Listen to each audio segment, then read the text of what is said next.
A minha nora deixou a minha neta de 5 anos em minha casa, numa noite que mudaria tudo. A pequena aproximou-se de mim, o rosto pálido sob a luz do abajur, e sussurrou: Vovó, a mamãe disse para eu não te contar o que vi lá em casa, mas. As palavras que se seguiram, ditas com uma voz trêmula de pavor infantil, foram a razão pela qual, minutos depois, eu estava a discar para a polícia com o coração a martelar no peito. O que vou contar é o que ainda me rouba o sono, noite após noite. É a história de como a verdade pode gritar à sua frente, e mesmo assim, o mundo se recusa a ouvir. Chamo-me Clara. Aos 65 anos, os dias arrastam-se nesta casa onde vivo sozinha há dois. É uma solidão palpável, daquelas que se infiltram nos ossos e transformam o silêncio da madrugada num eco ensurdecedor. Faz 2 anos e meio que um acidente de carro levou o meu filho, Alexandre. Ele era o meu mundo. O meu rapaz de sorriso largo, cuja presença enchia cada canto desta casa de vida e de um barulho feliz. Desde que ele partiu, a casa tornou-se um gigante oco, frio e desmesuradamente vazio. Daniela, a minha nora, também ficou devastada. Naturalmente. Ela e o Alexandre eram felizes. Tinham construído uma família linda com a pequena Lívia. Nos primeiros meses após a tragédia, Daniela era uma presença constante. Chorávamos juntas, abraçávamo-nos, tentando ser o pilar uma da outra.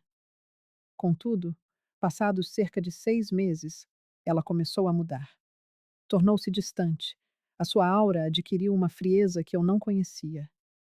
Disse que precisava de recomeçar, que a minha proximidade apenas reavivava memórias dolorosas. E então, mudou-se com Lívia para um apartamento do outro lado da cidade. Eu compreendi. Ou, pelo menos, esforcei-me por compreender. Cada um lida com a dor à sua maneira. Mas perder o meu filho e, em seguida, o convívio diário com a minha neta foi como morrer 2 vezes. A Lívia era o meu último elo com o Alexandre. Os seus olhos, o seu jeito de rir, aquele narizinho arrebitado. Tudo nela era um eco do meu rapaz. De repente, as suas visitas limitaram-se aos fins de semana, quando Daniela tinha a paciência de a trazer. E a cada visita, eu notava a Lívia mais diferente, mais quieta, mais assustada.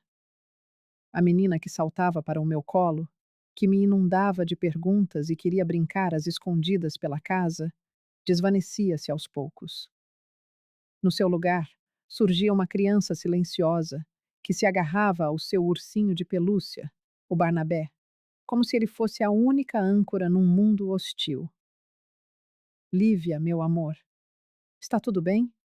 Eu perguntava, e ela apenas acenava que sim, mas os seus olhos, enormes e castanhos, gritavam que não. Eu via medo ali, um medo real e profundo. Quando eu insistia, Daniela intervinha de imediato. A Clara está a exagerar outra vez, Lívia. A vovó às vezes inventa coisas porque passa muito tempo sozinha. Ela dizia isto com um sorriso que não alcançava os olhos, um sorriso duro, quase uma ameaça velada. Foi numa sexta-feira chuvosa de março que tudo se precipitou. Daniela ligou-me logo de manhã, uma raridade. Clara, preciso de um favor. Tenho um assunto para resolver esta noite e não posso levar a Lívia. Posso deixá-la aí consigo? A sua voz era estranha, apressada, tingida de nervosismo. Mas eu não iria questionar. Qualquer oportunidade de estar com a minha neta era uma bênção. Claro, querida. Podes trazê-la a qualquer hora. Daniela chegou por volta das 6 da tarde. Mal entrou, empurrou a Lívia para dentro com uma mochilinha rosa e saiu apressada, prometendo voltar na manhã seguinte. A Lívia ficou ali, imóvel no hall de entrada, apertando o Barnabé contra o peito, os olhos fixos na porta fechada, como se tivesse sido abandonada numa floresta escura. Vem, meu amor.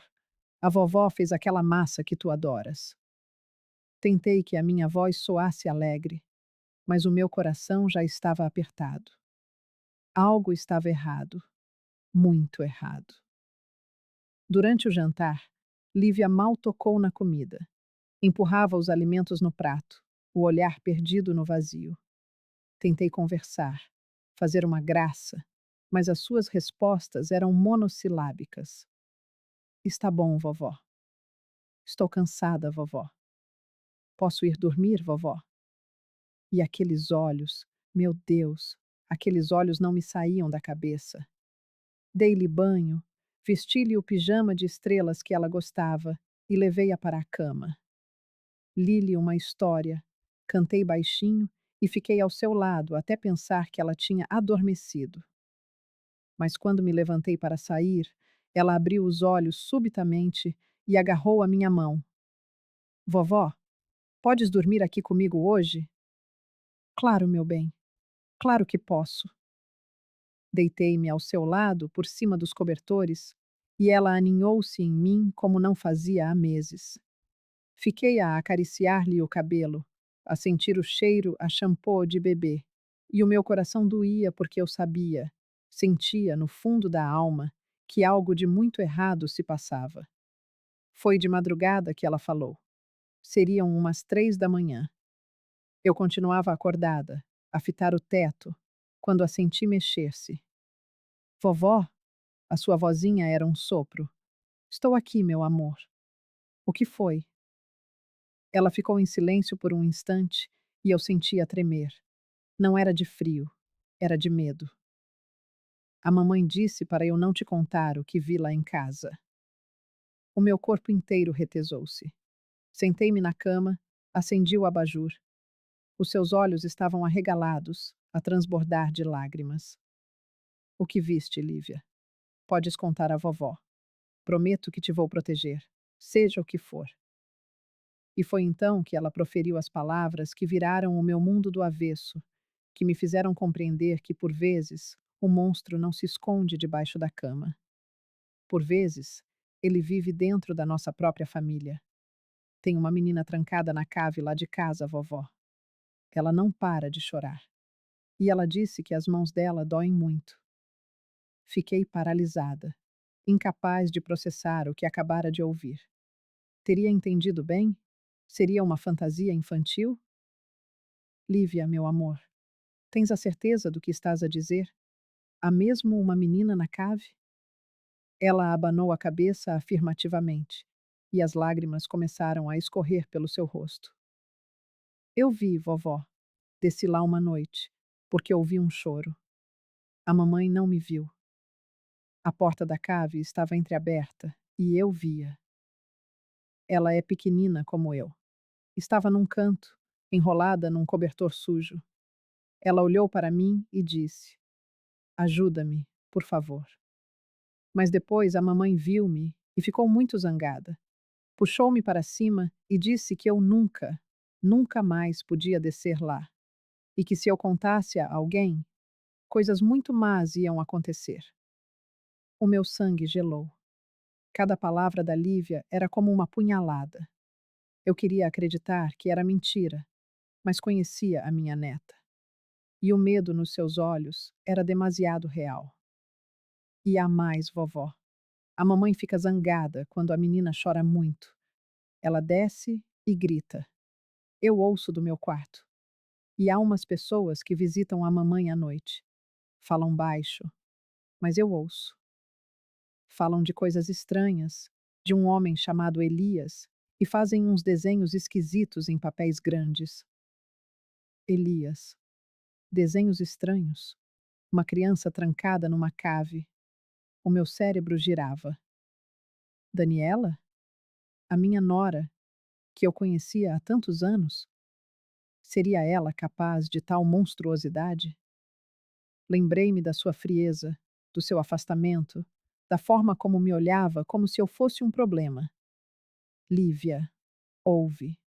Tu não vais voltar para casa da tua mãe amanhã. A vovó vai resolver isto. E não fizeste nada de errado. Foste muito corajosa, estás a ouvir? Muito corajosa. Ela agarrou-se a mim e chorou. um choro convulsivo que me encharcou o ombro, e eu chorei com ela, em silêncio, sentindo o peso daquela revelação. Como é que uma avó age quando descobre que a guardiã da sua neta pode ser um monstro? Fiquei com ela até o sol raiar. Não preguei olho. Quando o dia clareou, eu sabia o que tinha de fazer. Levantei-me e preparei o pequeno almoço. Panquecas, as favoritas dela. Tentei agir com normalidade, mas as minhas mãos tremiam. Depois de ela comer, anunciei: Meu amor, hoje não vais à escola. A vovó tem de resolver uns assuntos, está bem? Vi o alívio no seu rostinho. Ela não queria voltar para casa. Peguei no telemóvel e liguei para a escola. Falei com a professora Juliana, pedindo uma conversa urgente. Ela percebeu a gravidade no meu tom de voz. Depois, liguei ao meu vizinho, o senhor Silveira, um viúvo da minha idade, um homem de olhar atento. Deixei a Lívia a ver desenhos e atravessei a rua. Quando lhe contei a história, o seu rosto amável transformou-se. Clara, ele disse, a voz subitamente séria. Eu não queria preocupá-la antes, mas tenho visto coisas estranhas. Há umas semanas, vi a Daniela chegar à casa tarde, com uma criança ao colo. Uma criança que não era a Lívia e que parecia inerte. E por vezes, à noite, ouço choros abafados vindos daquela direção. O meu estômago contraiu-se. Senhor Silveira, eu preciso de ir à polícia, mas tenho medo que não acreditem em mim. O senhor daria o seu testemunho? Sem hesitar, Clara. Se há uma criança em perigo, temos de agir. Agradeci-lhe e fui encontrar-me com a professora Juliana. Dona Clara, disse ela, antes mesmo de eu começar, a Lívia tem me preocupado. Está muito isolada. E os desenhos dela? Ela mostrou-me uma pasta. Eram desenhos de uma menina presa atrás de barras negras, rodeada de escuridão. Ela disse-me que era uma amiga que estava triste, presa e com dores. Contei-lhe tudo. O seu rosto ficou pálido. A senhora tem de ir à polícia. Agora. Eu sabia que ela tinha razão. Voltei a casa, peguei na Lívia e coloquei-a no carro. A vovó vai resolver tudo, meu amor. Confias em mim? Ela acenou que sim, apertando o Barnabé, e eu conduzi até a esquadra mais próxima. O lugar era frio, impessoal. Depois de uma hora de espera, fui conduzida a uma sala pequena. Quem entrou foi o delegado Silva, um homem de 50 e poucos anos, com um olhar cansado e uma voz grossa. Tudo bem, senhora. Em que posso ajudar? Respirei fundo e relatei tudo, desde o começo. Contei sobre a confissão de Lívia, o que o senhor Silveira havia testemunhado e os desenhos que ela fez na escola. Falei devagar, esforçando-me para ser clara e composta, sem soar histérica, mas a cada palavra via o rosto dele se tornar mais cético e impaciente. Quando terminei, ele suspirou daquele jeito que as pessoas suspiram quando sentem que estão perdendo tempo. Dona Clara, a senhora entende que isso não é exatamente uma prova concreta, certo? Temos o testemunho de uma criança de 5 anos, desenhos infantis e um vizinho que viu sua nora entrando em casa com uma criança desconhecida há 3 semanas. Isso não basta para um mandado de busca. Mas, delegado, e se for verdade? E se houver realmente uma criança presa lá? Não podemos arriscar perder tempo enquanto ela sofre. A senhora sabe quantos casos assim eu recebo por semana? Pessoas que suspeitam dos vizinhos, famílias em conflito inventando histórias. Preciso de provas reais, imagens de câmeras, testemunhos de adultos confiáveis, registros de desaparecimento. Algo que justifique invadir a casa de alguém. Mas, dona Clara, aqui vai um conselho. Volte para casa. Converse com sua nora de forma calma. Talvez tenha havido um mal-entendido. Crianças têm imaginação fértil e misturam realidade com fantasia. E a perda do seu filho Deve ter sido devastadora. Às vezes, a dor nos faz ver coisas que não existem. Aquilo me atingiu como um tapa. Ele estava insinuando que eu era louca, que eu inventava tudo por causa da minha dor. Delegado, eu não estou inventando nada. Minha neta. A senhora pode ir, dona Clara. Se conseguir algo mais concreto, volte e conversamos. Ele me dispensou, como se minha história não valesse nada. Saí da delegacia tremendo de raiva, frustração e impotência. Lívia viu tudo. Ela percebeu que eu falhara, que não conseguira ajudar. E vocês, o que fariam no meu lugar? Se uma criança que vocês amam mais que tudo contasse algo assim e ninguém acreditasse? Desistiriam? Eu, mesmo destroçada e sentindo o mundo contra mim, sabia que não podia parar. Ao chegar em casa, Daniela já estava na porta, esperando. Seu rosto não era mais o da nora que eu conhecia.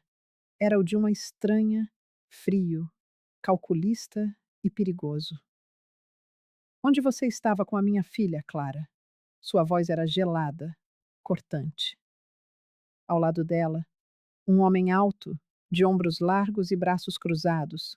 Nunca o vira antes, mas seu olhar hostil era uma ameaça clara. Eu estava tentando resolver um problema, Daniela. A Lívia, ela é minha filha, não sua.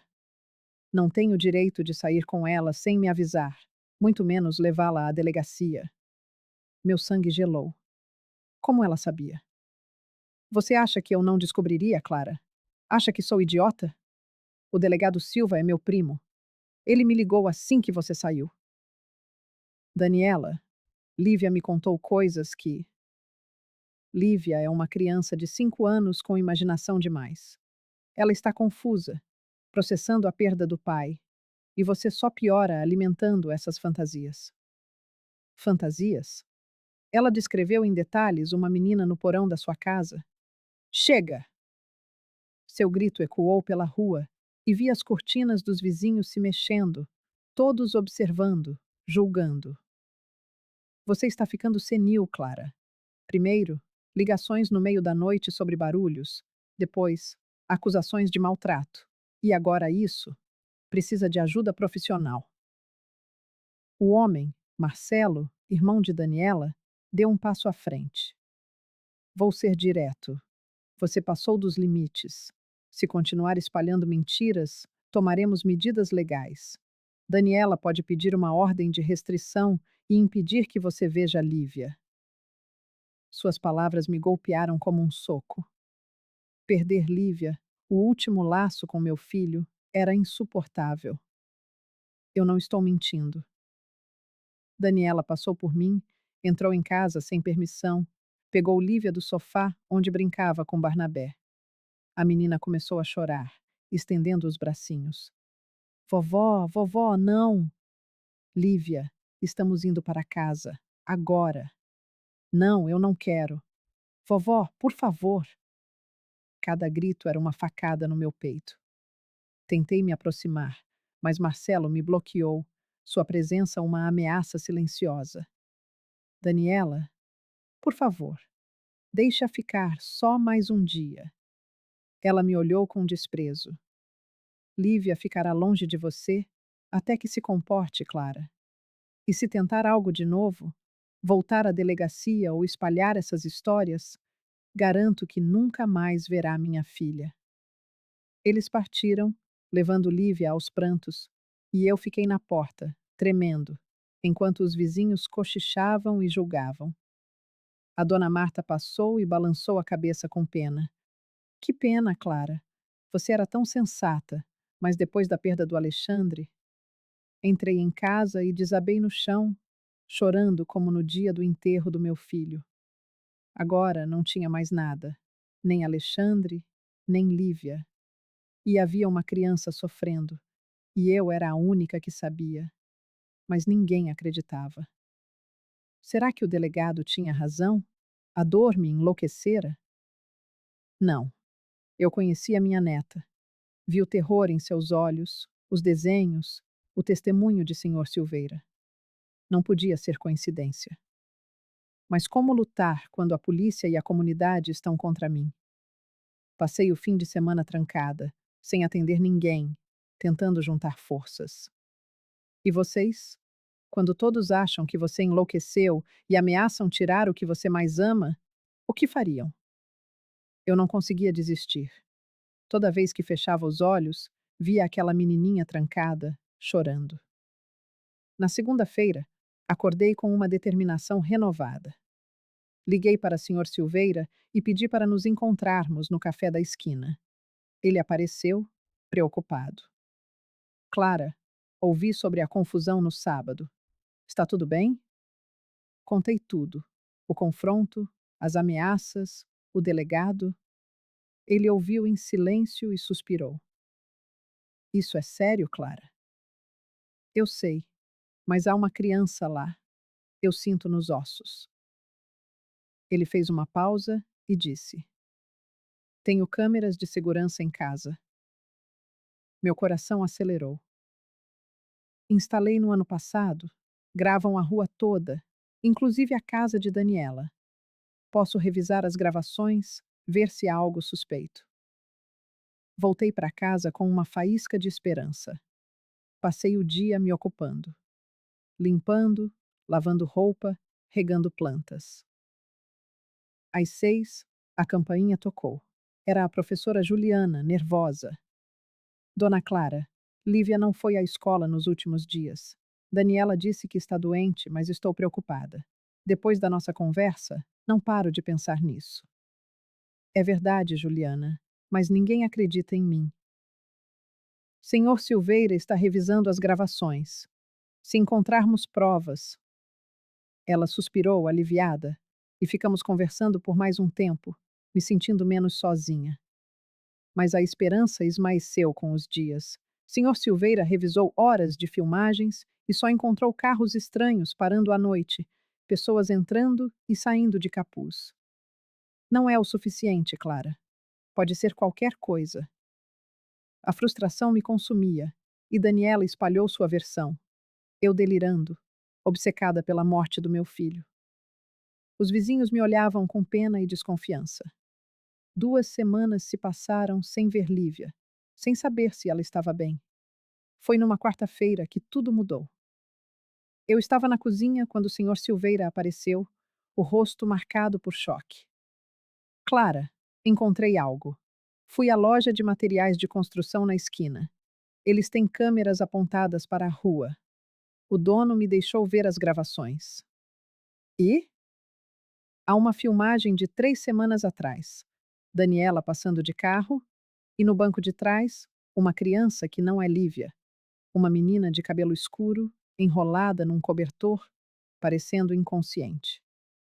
A confirmação veio do dono da loja, o seu João. Eu lembro bem daquele dia, ele me disse, a voz baixa, confidencial. Daniela entrou aqui feito um furacão, nervosa. Comprou uma tranca nova, daquelas bem pesadas, de porão. Eu mal conseguia respirar. Finalmente, uma prova real, palpável. O senhor. O senhor conseguiu uma cópia do vídeo da segurança? Perguntei, a esperança fazendo minha voz falhar. Consegui. Está aqui, no meu celular. Ele me mostrou a pequena tela. Achei que a gente devia ir para a delegacia. Agora mesmo, mostrar isso para o delegado Silva. A menção ao delegado, primo de Daniela, me trouxe de volta à realidade.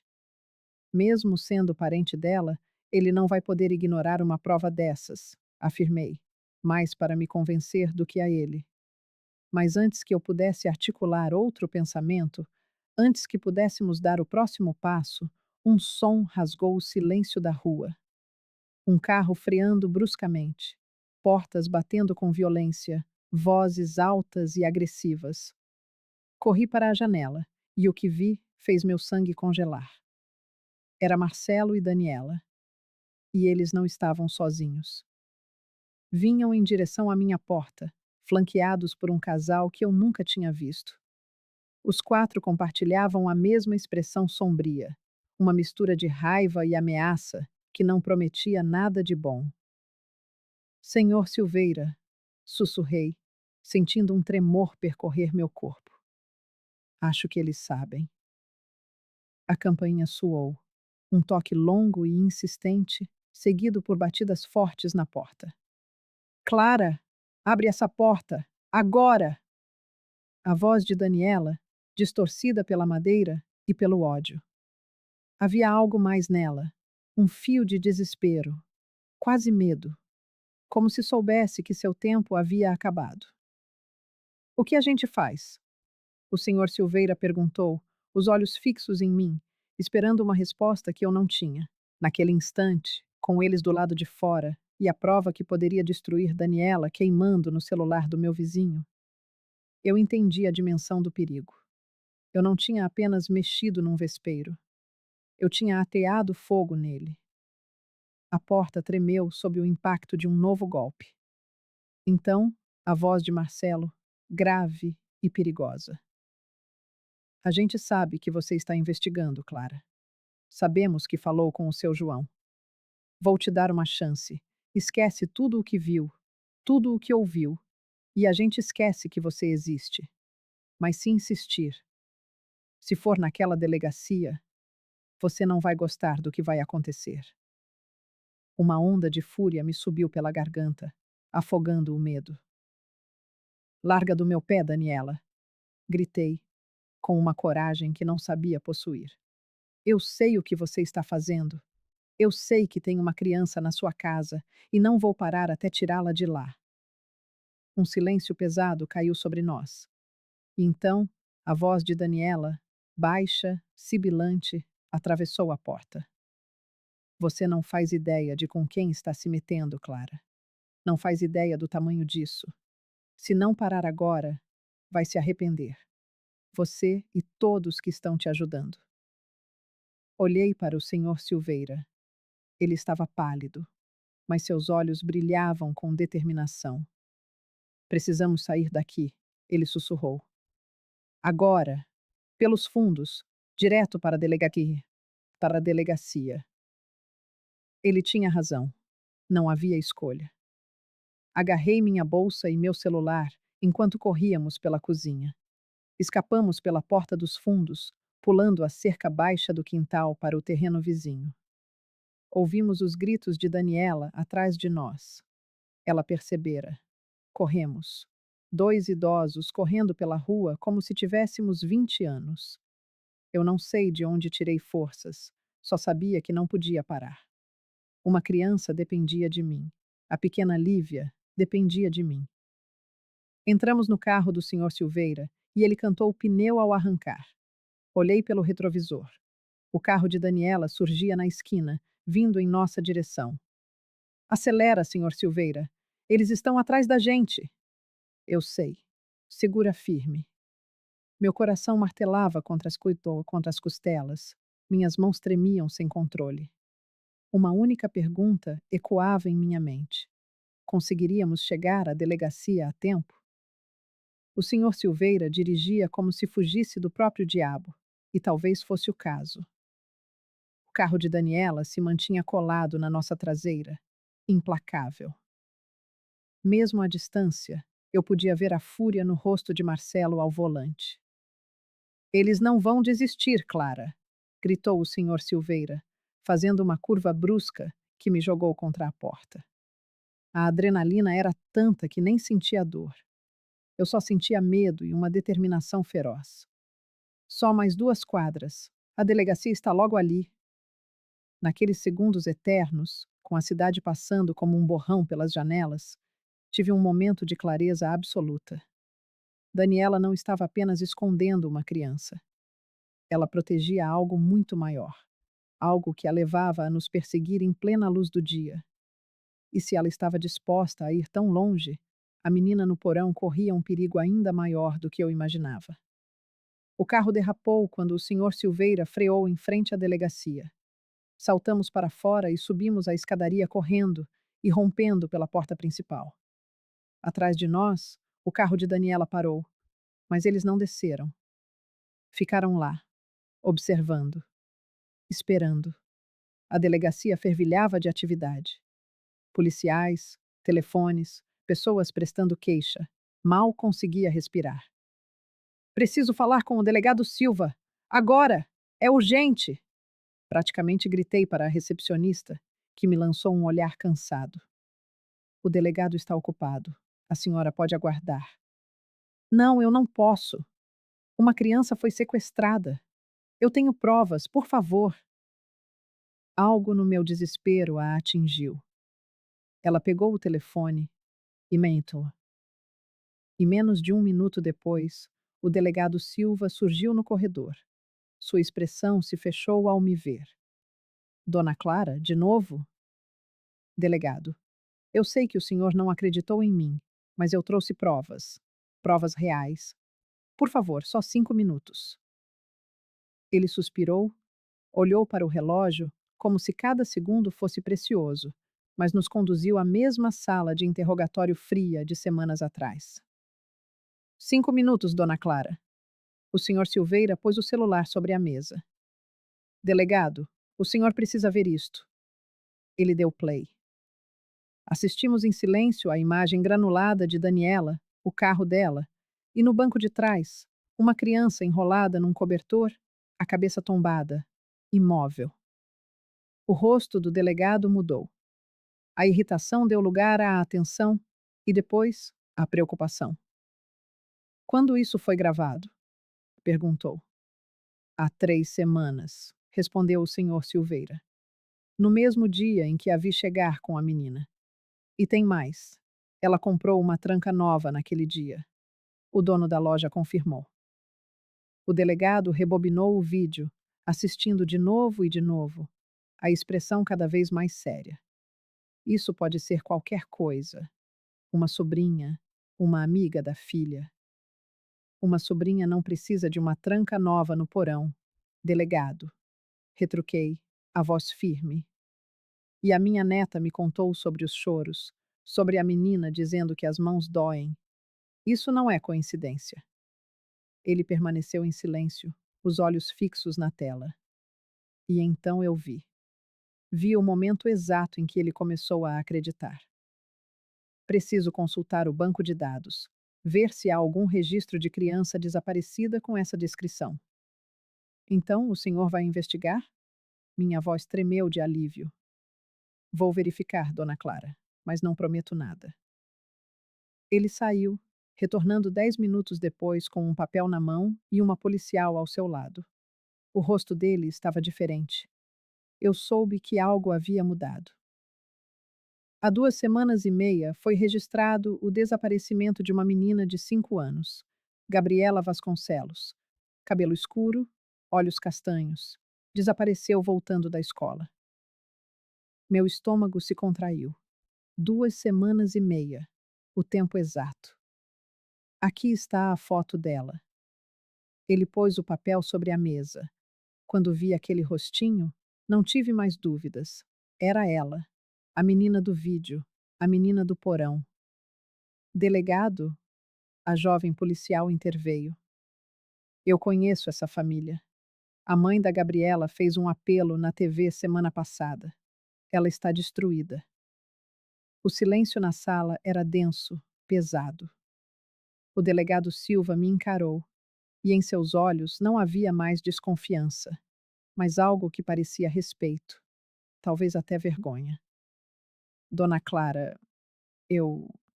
Eu deveria tê-la levado a sério da primeira vez. Eu queria gritar, dizer que por causa dele aquela menina sofreu por mais 2 semanas. Mas não era a hora. O senhor vai tirá-la de lá agora? Perguntei. Preciso de um mandado. Isso pode levar horas. Horas? Delegado, a Daniela sabe que estamos aqui. E se ela fizer alguma coisa com a menina? Ele hesitou, a burocracia em guerra com a urgência. Certo, vou montar uma operação, mas tem que ser rápido e discreto. Foi nesse momento que a porta da delegacia se abriu com um estrondo. Um casal, com os rostos marcados pelo desespero, entrou apressado. A mulher segurava um cartaz com a foto de Gabriela. Eu ouvi vocês falando da minha filha, ela gritou, os olhos inundados de lágrimas. Vocês sabem onde ela está? Vocês acharam a minha Gabi? O delegado se levantou. Senhora Vasconcelos, por favor, acalme-se. Estamos investigando uma pista. Uma pista? Onde? Me diga onde minha filha já está. Ela desabou de joelhos, soluçando no meio da delegacia. Eu não aguentei. Fui até ela, ajoelhei ao seu lado e segurei suas mãos. Eu acho que sei onde sua filha está. E sua filha está. E eu prometo que vamos tirá-la de lá. Hoje. Ela me olhou com uma mistura de esperança e dor que só uma mãe que perdeu um filho conhece. Naquele instante, vi o rosto do meu Alexandre no caixão e soube que se pudesse poupar outra mãe daquela dor, tudo teria valido a pena. A partir daí, tudo aconteceu muito rápido. O delegado conseguiu o mandado em tempo recorde. Em menos de uma hora, estávamos num comboio de 3 viaturas a caminho da casa de Daniela. Eu e o senhor Silveira fomos junto. Eu me recusei a ficar para trás. No caminho, meu celular tocou. Número desconhecido. Atendi. Clara? A voz de Daniela era um sussurro venenoso. Você cometeu o maior erro da sua vida. Acabou, Daniela. A polícia está a caminho. Eles sabem da Gabriela. Sabem de tudo. Um silêncio. E então, uma risada baixa, arrepiante. Você acha que é só sobre a Gabriela, sua idiota? Você não tem ideia de quantas pessoas estão envolvidas nisso. E quando elas souberem que você estragou tudo, nem a polícia vai conseguir te proteger. A ligação caiu. Fiquei paralisada, o telefone na mão, tentando entender o que ela queria dizer. Quantas pessoas? As viaturas pararam em frente à casa de aparência normal, pintada de bege. O delegado bateu na porta. Nenhuma resposta. Com um sinal, os policiais arrombaram a porta. O som ecoou pela rua silenciosa. Entrei logo atrás deles, o coração prestes a explodir. A casa, por dentro, era estranha. As paredes estavam cobertas por quadros com símbolos que eu nunca tinha visto, desenhos geométricos e escritas em línguas desconhecidas. Clara, não entre sozinha! O senhor Silveira tentou me segurar, mas era tarde. Eu já tinha ido longe demais para parar agora. Gritos ecoaram do andar de cima. Reconheci a voz de Daniela, estridente e furiosa. Vocês não podem entrar aqui. Não tenho direito. Vou processar cada um de vocês. Logo em seguida, a de Marcelo, igualmente desafiadora. Isto é invasão de propriedade. Vão arrepender-se. Mas a comoção lá de cima pouco me importava. Os meus olhos estavam cravados numa única coisa no fim do corredor: a porta do porão. Estava selada com 3 cadeados. 3 cadeados pesados, novos, reluzentes sob a luz fraca. Delegado! Gritei, a voz a rasgar o ar. Aqui, é aqui. Ele desceu as escadas a correr, seguido por 2 policiais. O seu olhar varreu a porta, os cadeados, e então fez um gesto rápido para os seus homens. Eles empunharam um pé de cabra e começaram a forçar a fechadura. O som do metal a ser vergado era ensurdecedor, um protesto metálico que enchia a casa. Mas por baixo desse barulho, por baixo de tudo, ouvi outra coisa. Um choro baixo, aterrorizado, que vinha de dentro do porão. Tem alguém lá embaixo! Exclamei, sentindo as lágrimas quentes a escorrerem-me pelo rosto. Ela está viva! Ela está viva! O último cadeado cedeu com um estalo seco. A porta abriu-se com um rangido sinistro, libertando um cheiro pútrido de mofo, urina e desespero. O delegado Silva desceu primeiro, o feixe de luz da sua lanterna a cortar a escuridão. Fui atrás dele, ignorando as suas ordens para que eu ficasse. E quando a luz iluminou um canto do porão, eu via uma menina pequena, magra demais, com o cabelo sujo e emaranhado, vestida em farrapos, e estava acorrentada à parede, como um animal. Meu Deus! Sussurrou o delegado Silva e vi lágrimas a brilhar também nos seus olhos. A menina olhou para nós, os olhos enormes e dilatados de medo. Encolheu-se no canto, a tremer. Não me magoem. Por favor, não me magoem mais. Ninguém te vai magoar, meu amor, disse eu, a voz embargada, descendo os últimos degraus com as pernas a fraquejar. Viemos buscar-te. Vais para casa. Vais ver a tua mãe. A minha mãe? A sua vozinha era tão fraca, tão quebrada. A minha mãe está à minha procura? Está, sim, meu bem. Ela nunca deixou de te procurar. Ela ama-te muito. Os policiais começaram a trabalhar nas correntes. Eram grossas, presas com um cadeado industrial. Tiveram de chamar reforços para trazer ferramentas adequadas. E durante esse tempo, eu fiquei ali, sentada no chão frio e imundo daquele porão. Segurei a mão da Gabriela, a cantar-lhe baixinho, a tentar fazê-la entender que o pesadelo tinha acabado. Levaram 20 minutos para a soltarem. 20 minutos que pareceram uma eternidade. Quando finalmente as correntes caíram, a Gabriela desabou no chão. Não conseguia manter-se de pé. As suas pernas estavam fracas demais. Um dos policiais pegou-a ao colo, com todo o cuidado do mundo, e subiu as escadas. Quando saímos daquele porão maldito, quando a luz do dia tocou no rosto magoado da Gabriela, eu vi-a sorrir. Um sorriso rasgado por lágrimas. Eu vou para casa? A sério? A sério, meu amor. Lá fora, a mãe da Gabriela esperava.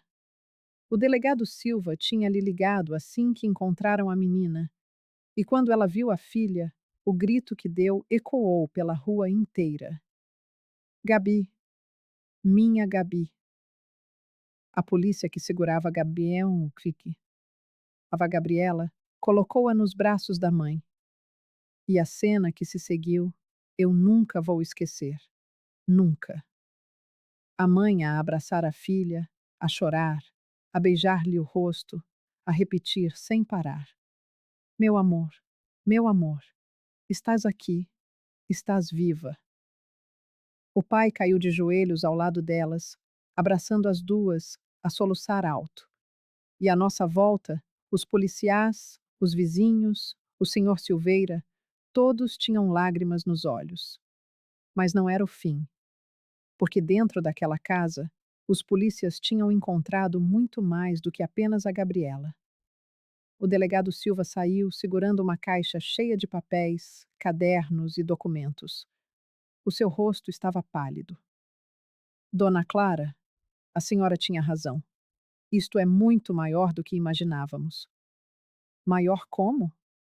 Há cadernos aqui com nomes, datas, símbolos estranhos e o nome de um homem, Elias Torres.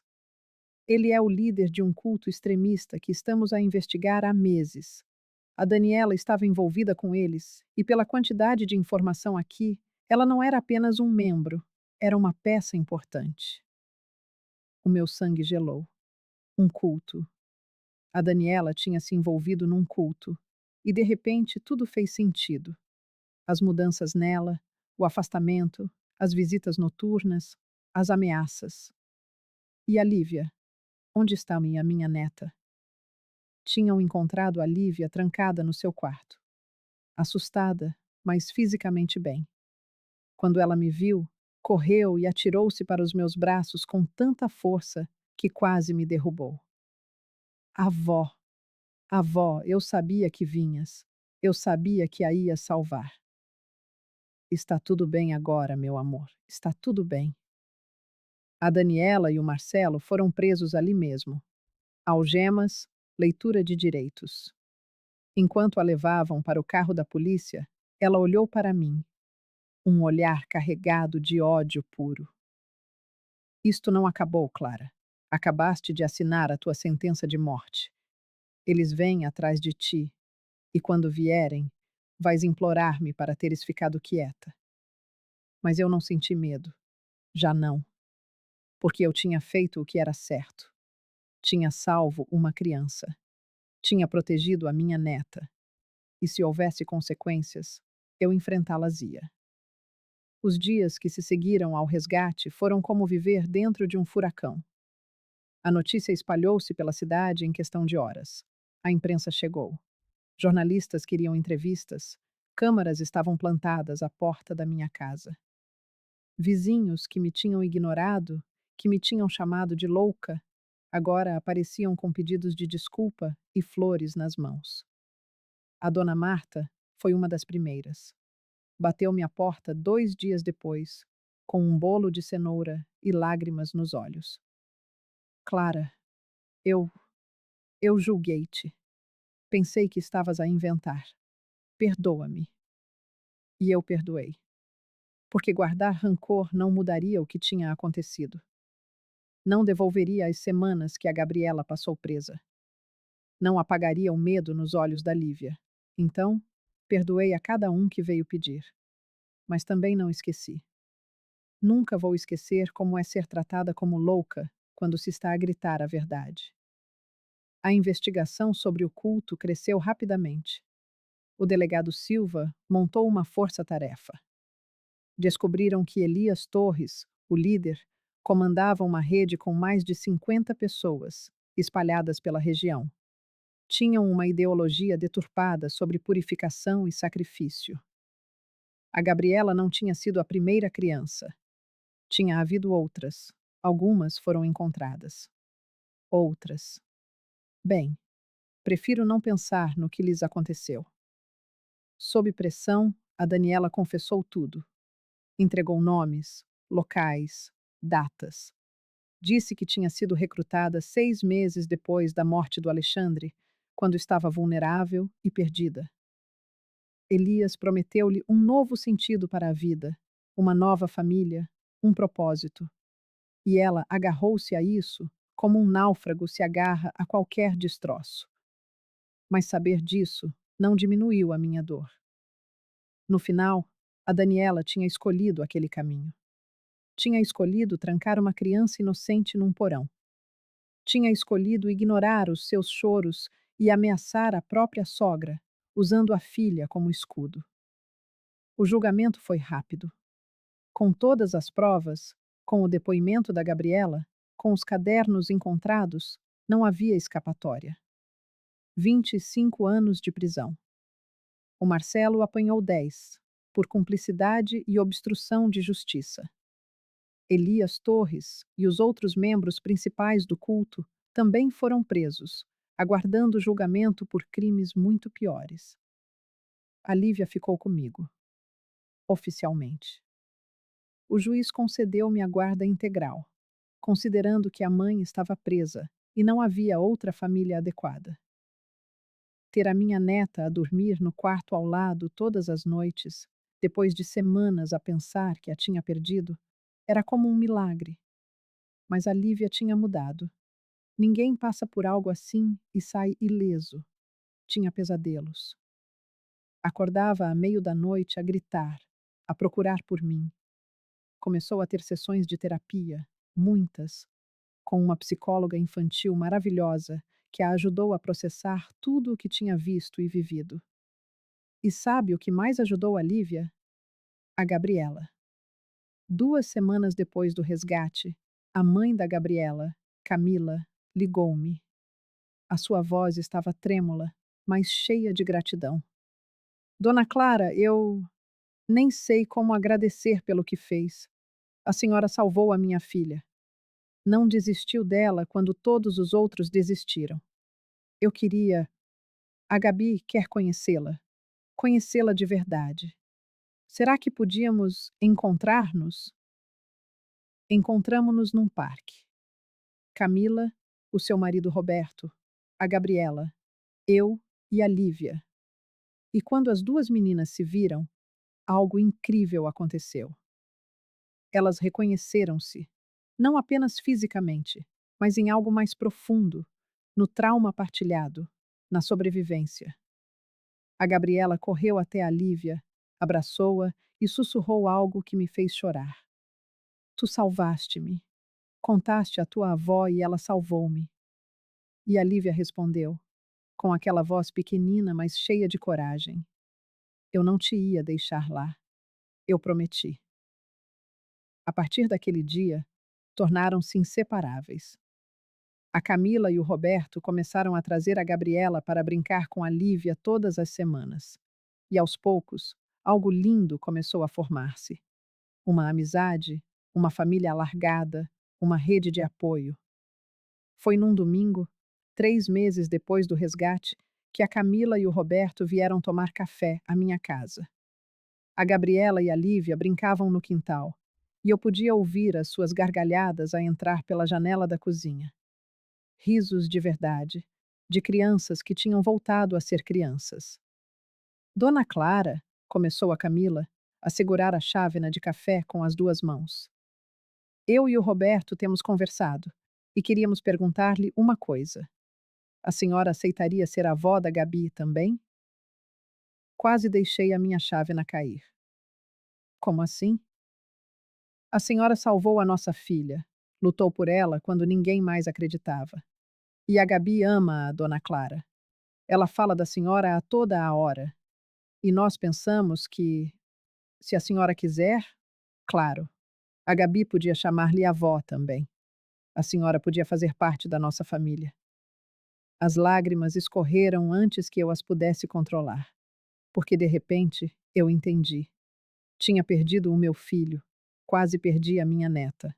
Tinha passado por um inferno de dúvidas e solidão, mas no final, tinha ganho algo que nunca imaginei: uma nova família, maior e mais forte. Eu adoraria, sussurrei. Adoraria muito. E foi assim que ganhei mais uma neta. A Gabriela começou a chamar-me Avó Clara. O senhor Silveira, que tinha arriscado tanto para me ajudar, tornou-se um avô honorário para as meninas. Elas chamavam-lhe Avô Silveira, e eu via nos seus olhos a mesma alegria que sentia, a de ter feito a diferença. A professora Juliana continuou a ser um anjo na vida da Lívia, ajudando-a a voltar a desenhar coisas bonitas, em vez de grades e escuridão. E aos poucos, os desenhos da Lívia mudaram. Voltaram a ter cores, casas, flores e, sempre, 2 meninas de mãos dadas. Foram meses de cura, de terapia, de conversas difíceis, mas também de pequenas vitórias. A primeira vez que a Lívia dormiu a noite inteira sem pesadelos. A primeira vez que a Gabriela desceu uma escada sem entrar em pânico. E eu aprendi que a verdade sempre encontra um caminho. Pode demorar, pode ser doloroso, pode-se ser ridicularizada, ameaçada, chamada de louca. Mas se não desistirmos, a verdade vence sempre. Aprendi também que família não é só sangue. Família é quem aparece quando precisamos. O delegado Silva também mudou. Apareceu em minha casa 1 mês depois, sem uniforme. Pediu desculpa, de verdade. Dona Clara, eu falhei consigo. Devia ter acreditado. Por causa da minha negligência, uma criança sofreu mais 2 semanas. Delegado, respondi-lhe. O senhor falhou, é verdade. Mas no final, quando importou, agiu. E por causa disso, a Gabriela está viva. E outras crianças foram salvas. Por isso, eu perdoo-lhe. Ele saiu com os olhos vermelhos, e eu soube que ele tinha aprendido a lição. Que da próxima vez que alguém lhe contasse uma história que parecesse impossível, ele ia ouvir. Realmente ouvir.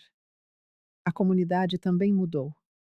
As pessoas que me tinham evitado começaram a ver-me de forma diferente, como uma heroína. Era estranho, porque eu nunca me vi assim. Para mim, eu era apenas uma avó desesperada a tentar proteger a sua neta. Mas aos poucos, comecei a aceitar. A aceitar o respeito, e a aceitar a minha nova e inesperada família, forjada no fogo da adversidade, unida pelo amor e pela coragem de acreditar na verdade. Houve as homenagens. A Câmara Municipal concedeu-me uma medalha de honra ao mérito. O prefeito proferiu um discurso. E eu? Eu só queria voltar para casa, preparar um bolo e brincar com as minhas netas. Porque, no fim das contas, não se tratava de reconhecimento. Nunca se tratou. Tratava-se de fazer o que era certo, mesmo quando parecia impossível, mesmo na mais profunda solidão, mesmo quando o mundo inteiro insistia que eu estava errada. Hoje, um ano após aquele resgate, eu olho para a minha vida e encontro algo que jamais pensei que veria novamente depois da morte de Alexandre. Encontro esperança, encontro um futuro, encontro amor. Lívia está bem. Ainda há momentos difíceis, dias ruins, mas ela está se curando. Está voltando a sorrir, a brincar, a ser criança. E agora ela tem uma melhor amiga que a compreende como ninguém mais poderia.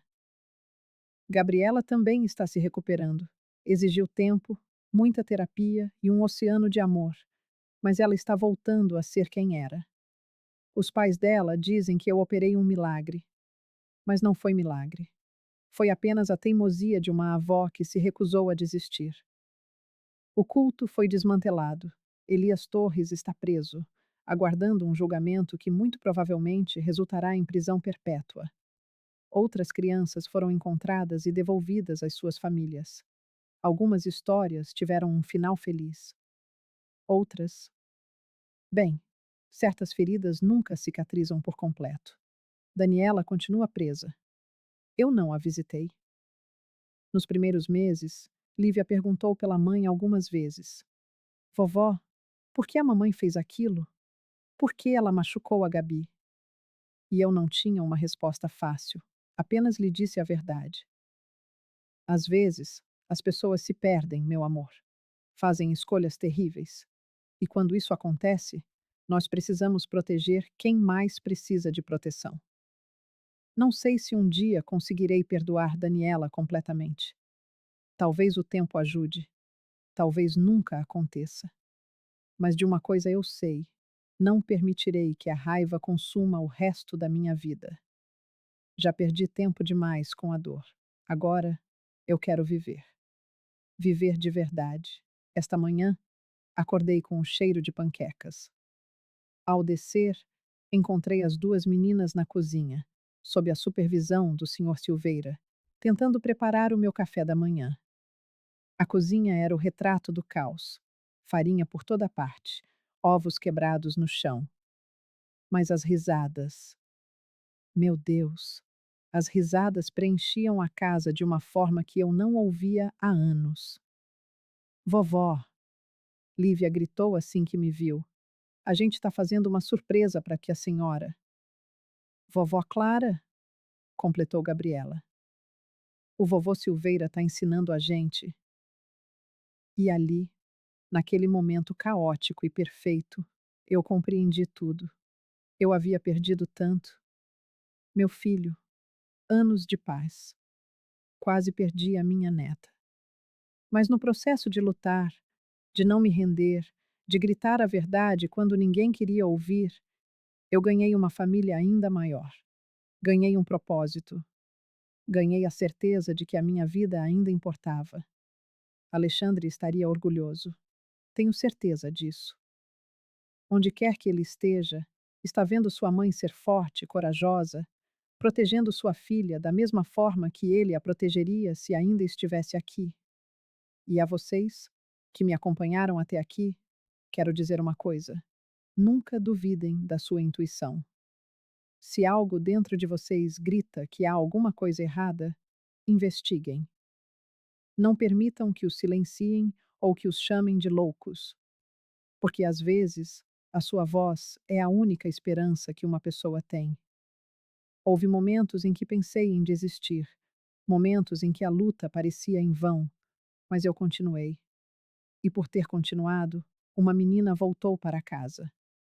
Uma família foi salva da ruína completa.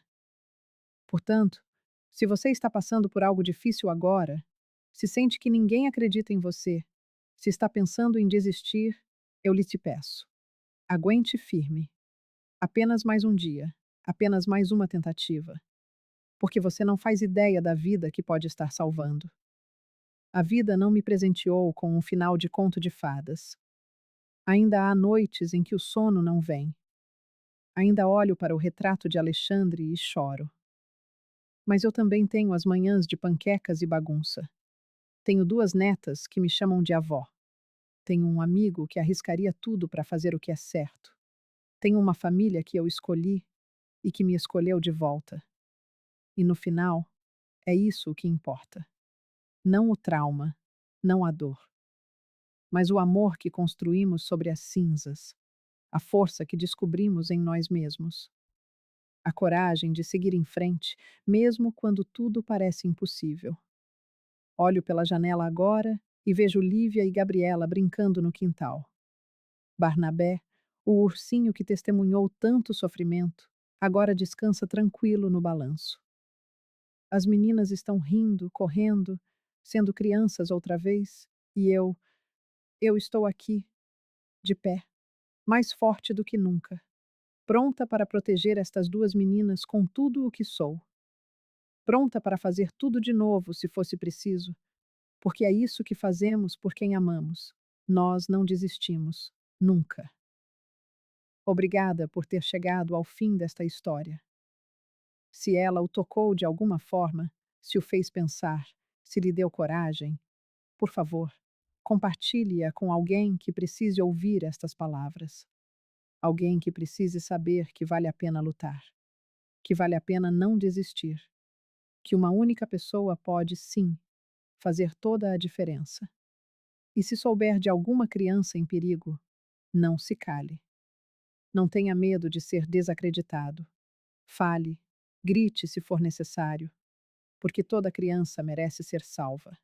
Toda criança merece ter alguém lutando por ela. Esta foi a minha história. A história de como uma avó teimosa enfrentou o impossível e venceu. Agora, se me dão licença, tenho um café da manhã caótico à minha espera. Duas netas que precisam de ajuda para não queimar as panquecas. E uma vida inteira de amor para viver.